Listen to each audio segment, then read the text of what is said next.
कॉनमन सुकेश चंद्रशेखरने अरविंद केजरीवाल यांच्या अटकेवर टोमणे मारणारे पत्र लिहिले आहे. सुकेश 200 कोटींच्या फसवणुकीच्या आरोपाखाली मंडोली कारागृहात बंद आहे. आपल्या पत्रात त्याने केजरीवाल यांचे तिहार क्लबमध्ये स्वागत केले आहे.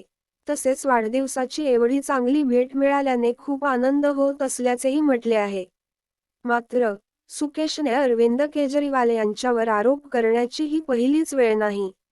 6 मे 2023 रोजी दिल्लीच्या एलजींना लिहिलेल्या पत्रात त्याने म्हटले होते की करोलबागमध्ये एक प्रकल्प देण्याच्या बदल्यात त्याने 90 लाख रुपयांची चांदीची भांडी भेट म्हणून दिली होती. यामध्ये 15 चांदीचे ताट, 20 ग्लास, मूर्ती, वाट्या आणि चांदीचे चमचे यांचा समावेश होता. केजरीवाल यांना मार्च 21 रोजी सीएम हाऊसमधून अटक करण्यात आली होती. शुक्रवारी दुपारी 2 वाजता त्यांना पीएमएलए न्यायालयात हजर करण्यात आले. जिथे न्यायमूर्ती कावेरी यांनी त्यांना 6 दिवसांच्या ईडी रिमांडवर पाठवले आहे.